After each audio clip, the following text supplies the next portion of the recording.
Hello and good morning and welcome to my backyard garden. Many of you have seen it already because I've been doing lives for my personal page for some time now, kind of on and off, but not with any regular consistency.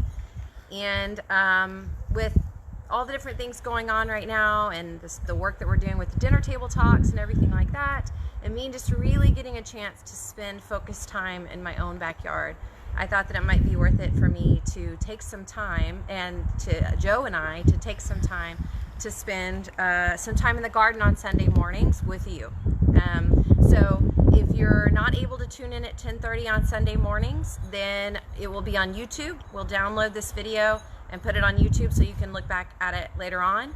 And if we're not here at Corpus Christi in our backyard, then we're out in public somewhere, we're out of town visiting or whatever. The idea is that we would be able to catch up on some gardens across the country and other places and show those off to you as well. So tune in, but today we're just going to spend some time getting to know the garden from the first steps. Now, Joe, what do you have to say about all this? Well, I talked you into something else. Yeah. I have an idea. Okay. Can I drink coffee while I do it? Okay, so what's the point of this? Well, I think that I'm going to be, like the garden okay, slave. can I ask you a couple of questions right now? Yes. Okay. Yes. How long have you been gardening this backyard? Okay, well, I'm going to move out of that space right there because it's not that comfortable to stand there.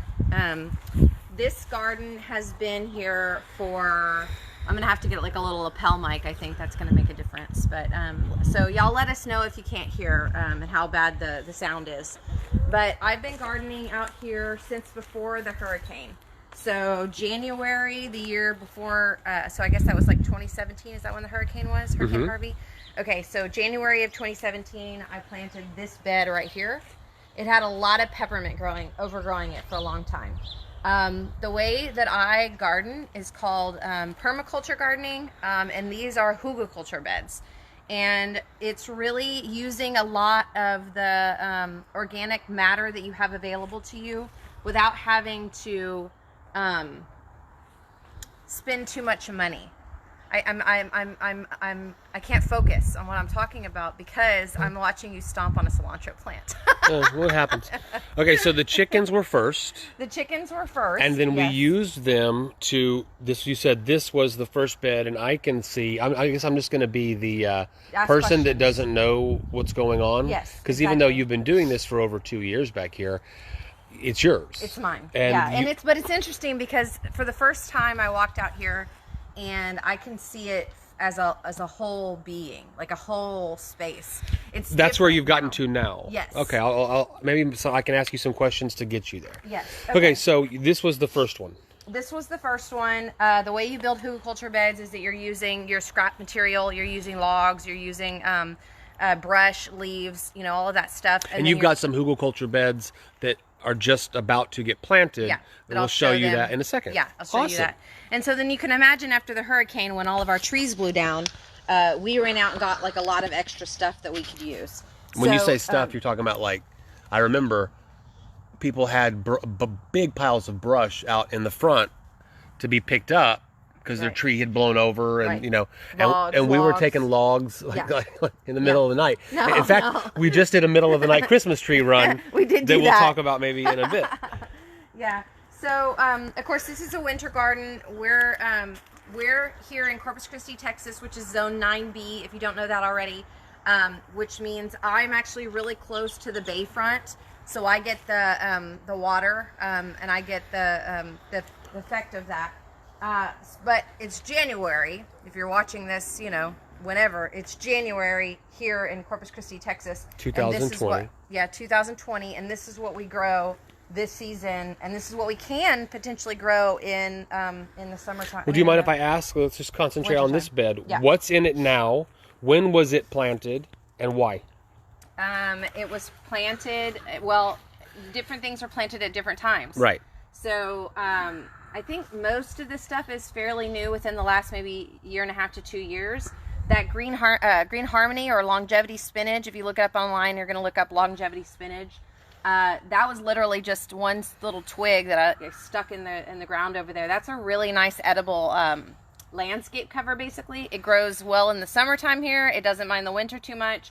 It kind of gets knocked back and then it'll come back really pretty. You can use it. You actually made a dish, sog paneer, the spinach and cheese. Of course, it also has some spinach, more traditional spinach in it, but that can be used like spinach, well, exactly like spinach. That's one of the things that I notice, the way that you garden and then deliver food to our kitchen, is I'm going to make sog paneer, right? Because I went and got 4 bags of spinach at the farmer's market, and then you bring in this longevity spinach and say, add this too. Right, yeah, because we have a lot of it, and it's really, and it's good for the chickens, because I can cut this stuff off and then feed it to the chickens as well. So it's a good nutrient dense, easy to grow green in South Texas. And you, if you live around me, just tell me you need some, because I can cut it off and then you can replant it really easily. Okay. So what else is in this bed? Okay, so this is a cauliflower that I picked up at a local nursery, nursery in Seguin, and just popped that in. Some Toscano kale. For the first time this year, I actually did the bulbs. Some bulbs. Those are paper whites. They had real pretty little. That's not food. That's just flowers. attraction. No, I mean, I think that yes, I think that there's a happy medium. The best gardens have they have an attractive quality to them. They're not just rows and rows and rows of everything looking exactly the same. As a matter of fact, I'm very adamantly against that monoculture gardening. You need to have a mixture of things. Your plants do better when that's the case. And you need to have flowers, because the flowers attract the pollinators that help your plants have more success. And that looks like, I'm no gardener, but that looks like a green onion. Yes. Well, and it's either, this one actually I think might be a red onion, but actually they're not green onions at all. They're onions that are green. But that's going to be a 1015 or a red onion. I suppose you could eat it young like that, but I like to let them get a little bit bigger. So then, of course, I've got this little cabbage that I actually started myself. I'll show you some seeds that I started. These are weeds that I don't want to progress in this garden, so I'm pulling those out. This clover I actually plant as cover. I try to cover the ground as much as I can. So back there in the back, you can see that there's like a few little things starting to pop up right here. You see that? So what that is little baby ornamental peas. Was that seed? Yeah, it was seed that I had reseeded. So you just throw it out there. At the farm, I look, more weeds. And I don't like get obsessive about weeds because they cover your ground. But this time of year when it's easy to pull things out, pull things out. So you can see over here in this bed. So this was the second bed I built, and this Cuban oregano has took over during the summertime. Now right now it's a little down, which is fine because it gives room for other things to grow, but it'll come back in the summertime. And then right here, I'm going to cut this out because I want to give room for this snapdragon as a seed that I started myself. So I'm going to have pretty snapdragons in here as well. Back there in the back. Hold on, you got more kale. Yes. Is that another cauliflower? Yes. No, well, broccoli. They're either cauliflower or broccoli. I'm not sure. I think those are cauliflower. What this little patch? Okay, so that's kind of the same as those peas over there that are coming up. Those are just reseeded. So those are radishes that went to seed, and I just threw them over there. I like to cover the ground. I like to create organic matter. And if I end up only getting a couple of radishes out of there, that's fine. But otherwise, the rest of that stuff I throw to the chicken. And in the meantime, I'm making more organic, I'm making more material to grow and to really tear up the soil real nice. Radishes are really good for that. They're good for helping to break the soil down. So all that's going to do is create more space for me to plant in the future. When I talked about the permaculture gardening, you have all different areas. You try to cover as much of the area as you can with different flowering plants. And this area back here in the back, I've just, for one, I've had sunflowers in here last year. And I'm just kind of let these sunflowers go, which is fine. If they get in the way, if they get to be too much, then I can just pull them out and feed them to the chickens. But otherwise, they're making organic material and potentially a nice flower. And then anytime I need a recipe with fresh bay leaf, I know to come right over here and get some. Yeah, back here in the back, that's some sacred sage. That actually is really nice to burn, like if you want to burn away the demons in your house. You know, you burn away the demons in your house, yeah, right? It's a weekly thing we do. A lot of demons. Anyways, that reseeded on its own really easily. This Turk's cap is huge, and it is a loved by all pollinator plant. And actually, the flowers are edible. So I've seen there's people in town that make real pretty this cake called the hummingbird cake, and they use these flowers, these edible flowers, to decorate it with. Yes, this is moringa. So this is a plant that, be careful, because I know a lot of people think that there's moringa in more places than it is, because there's apparently some kind of weed tree that we have in Corpus Christi that the leaves look like that. But moringa is a really, really nutrient dense tree that grows really well in our area. I keep mine trimmed down because it grows really fast. So I literally cut the top out of this one. You can see right here. I just cut the top out of it because it grows really tall and really fast. And you when don't the want summer it to hits, get much taller than it is right now? I want to be able to control it. Yeah. So I'm keeping it controlled while I can control it. Because if this tree was left ignored and we had 2 or 3 years without a freeze like this year, it would be out of control, huge, tall, and whatever. So I have to keep it under control as much as I can. I planted some more bulbs along here, so I'm hopeful to get like some interesting, pretty bulbs that come up. I know that you have said out loud many times, I've overheard you say that this is a lazy man or lazy woman's garden, and you did not give it much attention over the last, summer. Yeah. And you were amazed at how well it's done, even though you haven't had to be out here managing, tending. Yeah. No, I'm always one of those that's what's the way that I can allow nature to do more work than me? And is that all because, and I guess I should know the answers to these questions, is that all because the hugelkultur method allows that to be the case, or is it the plants that you've picked, or?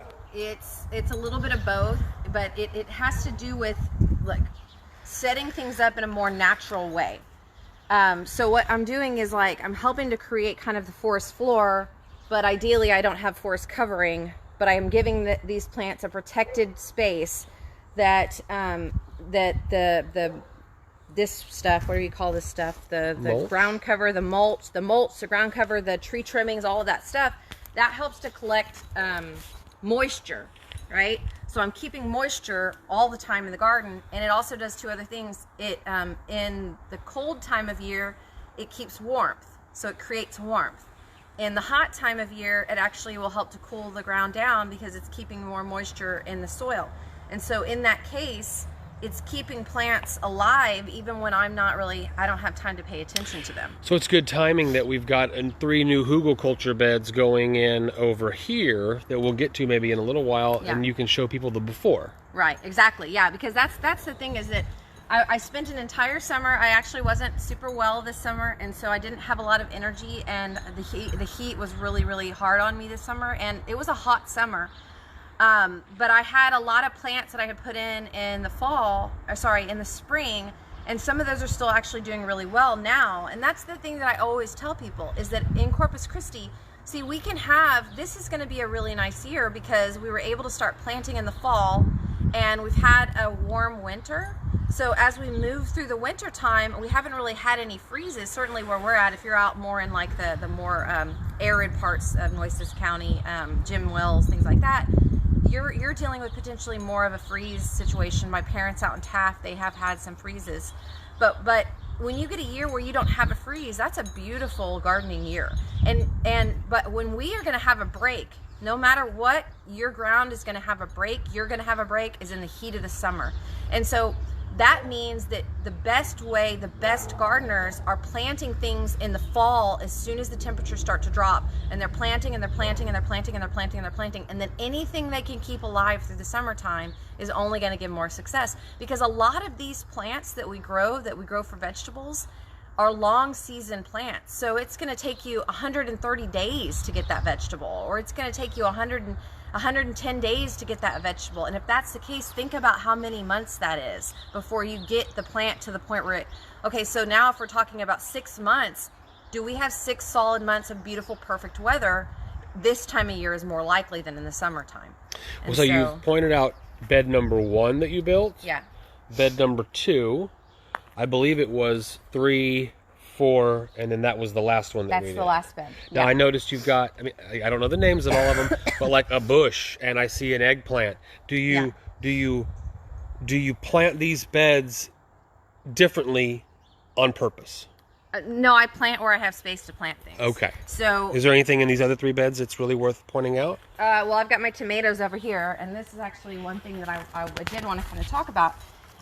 This tomato plant is actually in a pot.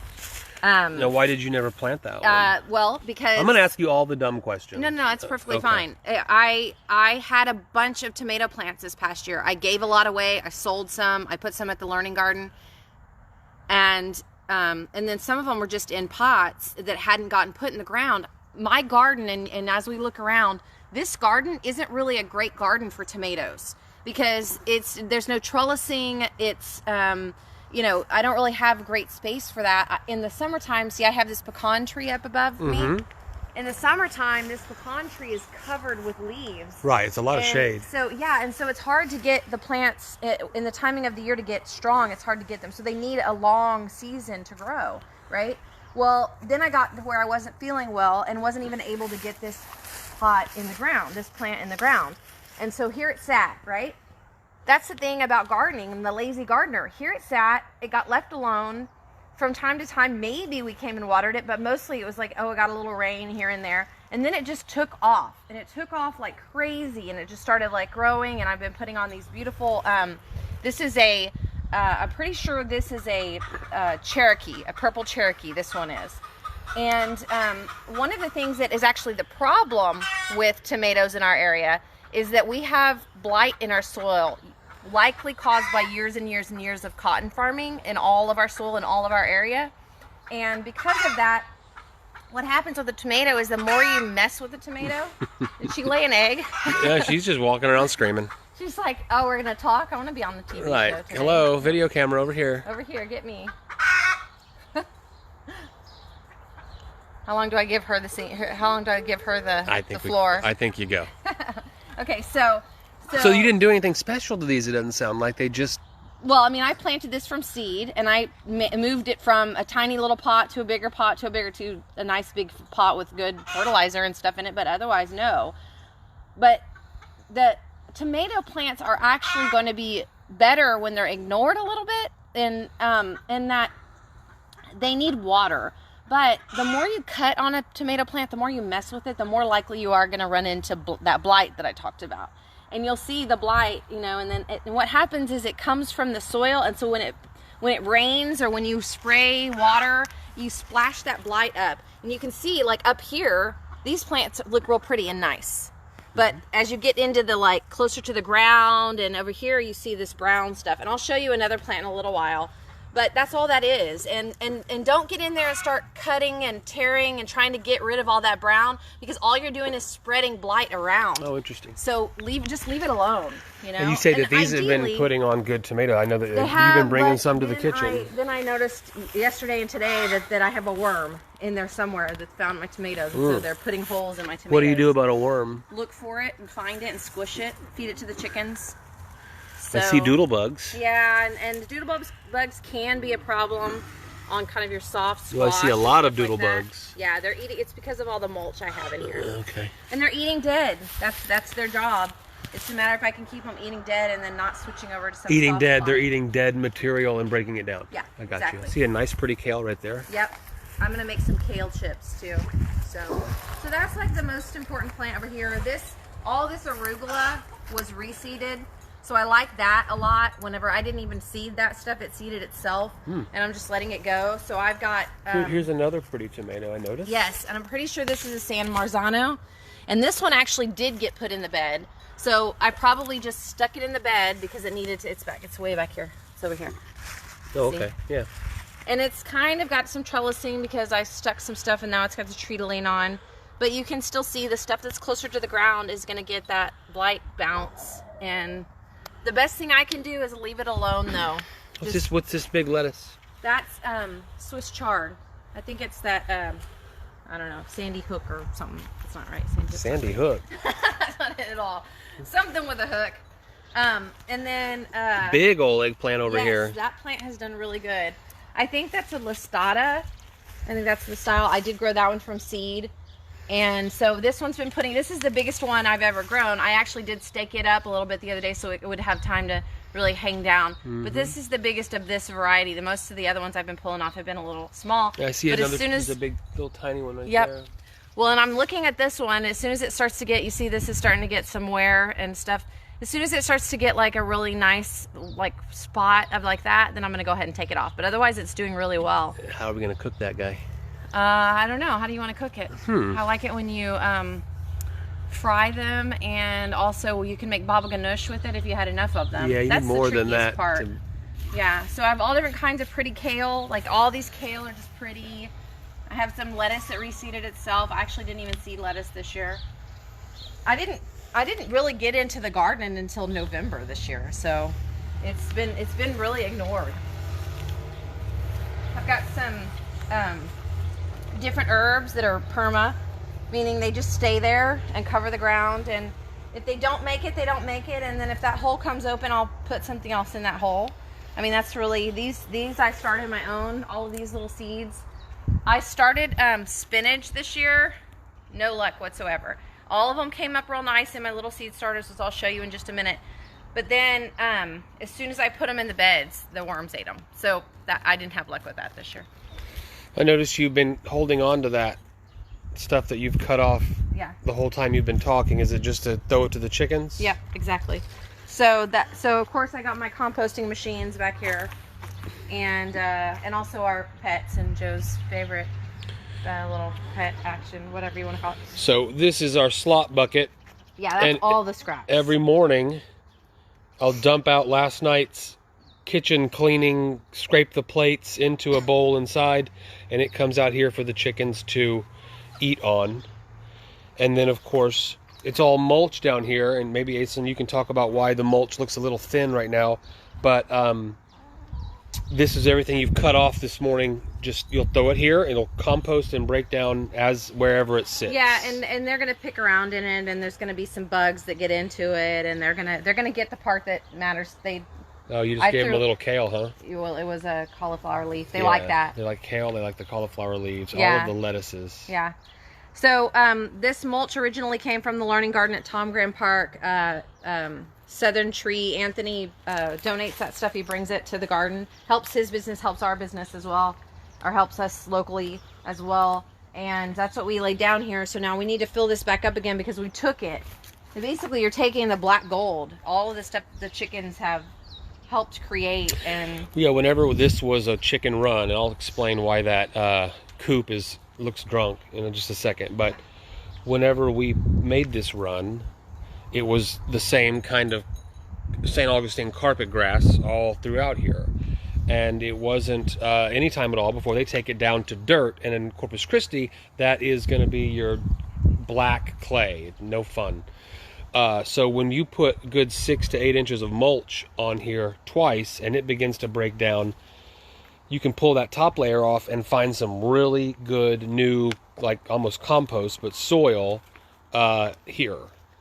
And we took all of, so we were digging down 3-4 inches, pulling that nice layer up, and we took it over to those new hugelkultur beds, which Asim will show you in just a second. You showed them this compost part of it too, though? Yeah, whenever we first built the run, we built a 3-bay compost. 3 bays was overkill, but this is kind of the main compost bay. That's why I have these boards up, so the chickens get into it a little less frequently, although these boards do not keep them out. And so this compost here is, I mean, ready to use. That's the stuff that I would put in the pot when I'm moving my little babies. It's gorgeous. To grow them up a little bit. There's a gap between the next one, so they kick. That's what those hard. So this is our where the working stuff goes. A head of lettuce that got ignored in the refrigerator. Throw it out here. They'll eat it. Coffee grounds, and we use an organic filter that can break down real easily. So that's why I just throw the whole coffee filter in the coffee grounds. Look, a whole squash. Look, a coconut. You know, it'll eventually all break down. Look, a sweet potato. They don't want that sweet potato, but it'll eventually break down into the compost. And when I get a nice big layer of, say, lawn clippings, or when I pull their poop board from the coop and throw all of that manure and pine shavings here. Summer trimming when everything has overgrown and I need to get rid of stuff and clean some stuff out, that's where it all goes. In the summer of 2018, a water line in the city broke when they turned on the water tower and then told everyone they didn't turn on the water tower. That's a different story. But this whole thing was a lake and began the shifting, the foundation shifting of this coop, which I need to fix soon because we're getting new chickens in about a month or two. Yay, new chickens. All right, where to? You want to go look at your seeds? Yes, let's go look at the seeds. Do you know what time it is? I'm curious about timing. It is 11. 11. Okay, we started at 10:35 and it's already 11? It's about 10:38. Man. You like to talk. We did good. Okay, so these are the tomato. These are the starts that I started. This first go is about 13 or 14 days old. And you can see I've got a pretty decent coverage of about 14 days. Things have come up. Can I ask you a question? Yes, of course. Please do. You buy potting soil? I mean, like if someone wanted to do this at home. I'll show you in just a minute. Okay. I'll show you exactly what I do. So you make some kind of mix. It goes in here. You put your seeds on there. You label them all. Right. You Exactly. keep them watered. So you can see that I've got San Marzanos. I've actually marked them this year with who the seed packet came from.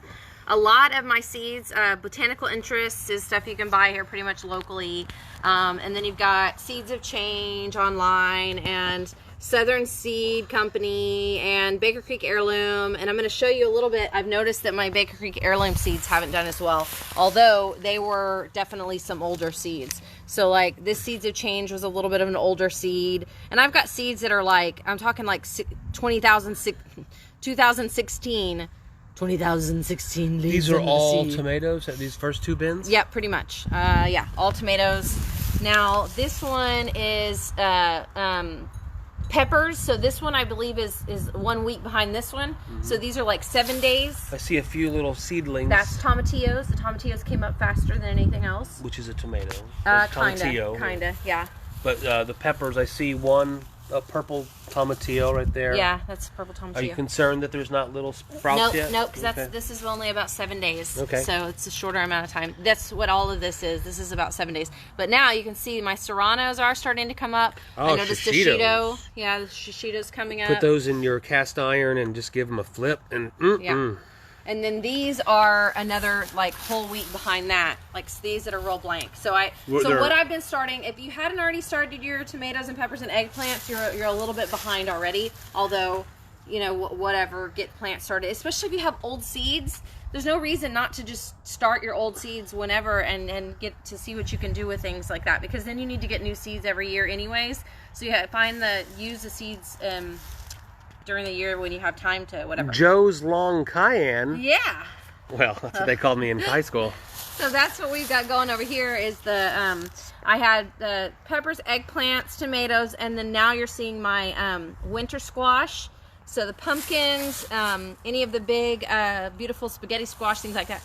Now this is just planted yesterday, so these are brand new. They actually haven't even been watered yet. They are my melons. So my honeydew, and let's see, do you have, what? Well, Carl asks, do you have mustard greens or kale? I have kale. I have lots of kale, but I haven't planted any mustard greens because we don't eat mustard greens, so I don't have that planted here. But you can. It grows very easy, and you could. I noticed this looks real dry. You didn't water it? I haven't watered it yet because it was raining yesterday, and so I want to see about that mix. Yes. Let's go see that. Because that could be expensive. Well, here, I see a couple of bags. Well, for one thing, reuse, don't waste stuff. The way that I reuse is I dump it in my garden bed. So like if I've got a plant that didn't make it well, and I'll show you that in a minute if we get to it, I'm gonna throw that over to where my chickens can tear it up, you know, or whatever, and then it gets back into the bed, and that will help because they'll eat the seeds out of it that I don't want in there, any like weed seeds or whatever. But this is what I use. I make a mix. So Joe will dump this potting mix. Kellogg's is a good inexpensive organic brand. The potting mix tends to be the best for this type of stuff. And then I take a bucket like this, and I take some, 3/4 of this, and then maybe 1/4 of the potting mix or peat moss, just to get it to make my potting mix go a little further. Yeah, that peat moss bag is inexpensive. Yeah. And it's adding what too besides just filler? Organic material. Okay. But it doesn't hold water, so you don't want a lot of that. Okay. You just want a good mix. I actually have a mixture of I don't remember, it's some kind of turkey manure pellets. I don't remember what brand it is, and then azomite that I mix up there together, and then I just throw a little bit of that in there because you don't really want to fertilize your seed starts. But that's what I do. I mix that up, and then this becomes your main. This is just potting soil. This is a mix. Gotcha. And then I use this mix to take. I reuse these for as long as I can until they start to split and break. But you can buy these super cheap on Amazon. Man, I'm always giving Amazon credit. Why do I do that? I should be making some money at this point. So these are reused. You can see that these are. This is me reusing everything that I have. Now, this is what I was going to say. I want to take this pot. Will you help me with that? If I take the camera from you for a minute, will you help me? Sure. Okay. Take that pot. It's going to have bugs underneath it. This is where the chickens wish that they were here. Yep. Is anything good in there? The earwigs are good. Okay, take it over here. And then what we're doing with this, and that was good material that I had before, so good potting soil, maybe had some fertilizer in it, had some mulch in it.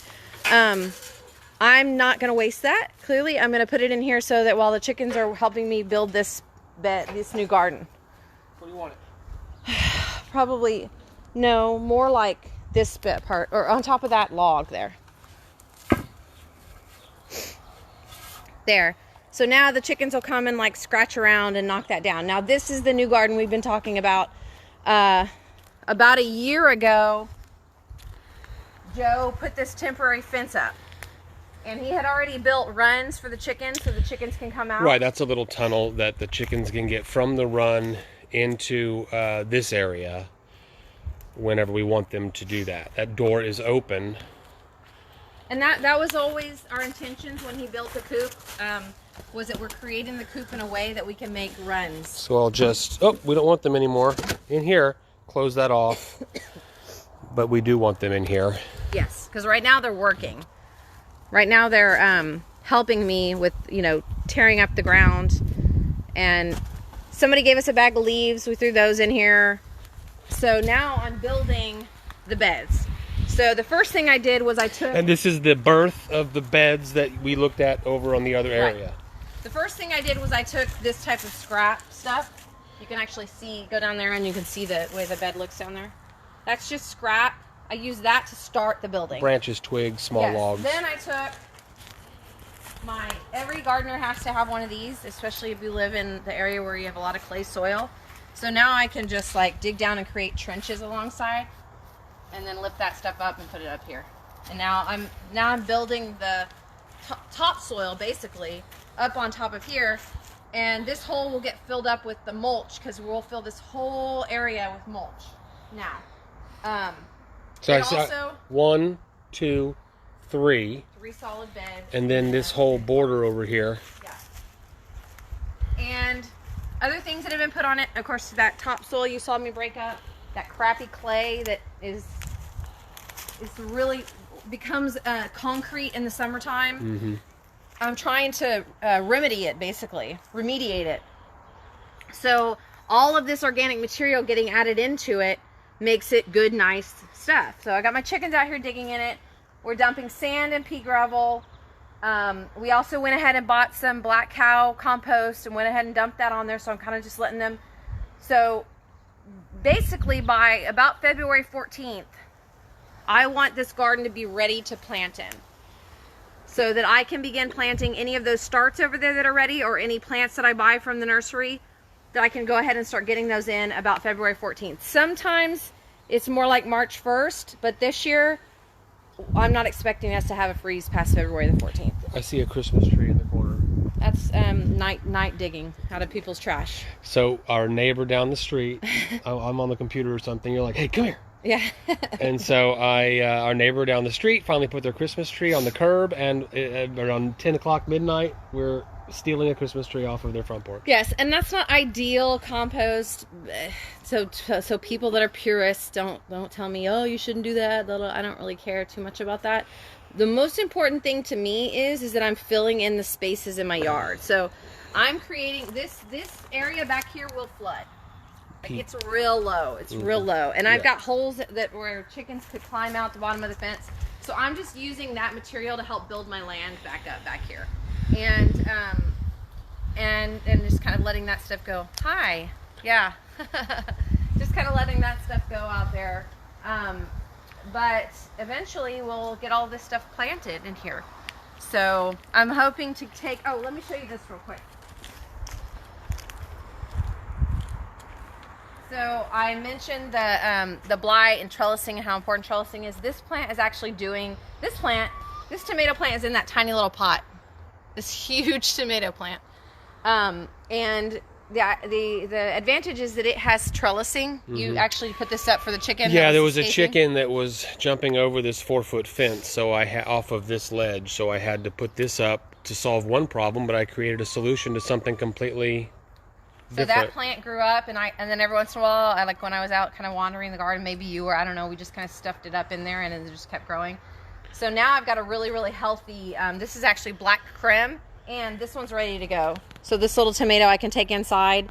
I'm going to put it in a brown paper bag with other ripening tomatoes because it will help it ripen. So even if I can get just a little bit of red on it, this time of year, that's ideal. But this plant, you can see, is really taking off. Look at all these tomatoes I have, all these tomatoes, and it has that same thing, blight. I'm going to leave it alone because if I start cutting on it, then I'm just going to spread it around to other places.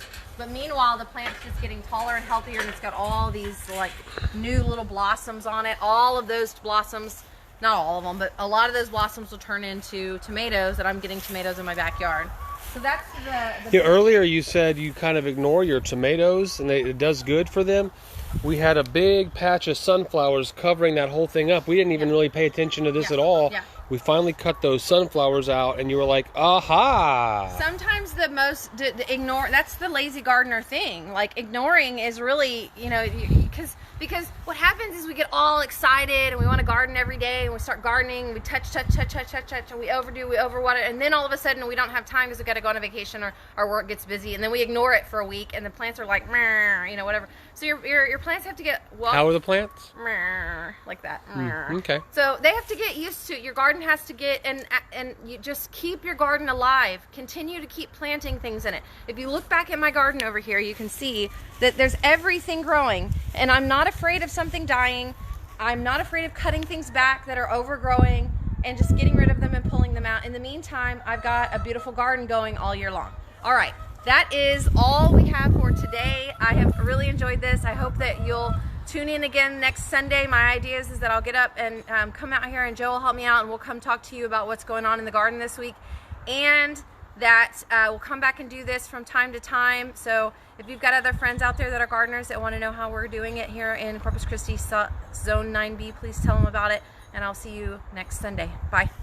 Happy gardening.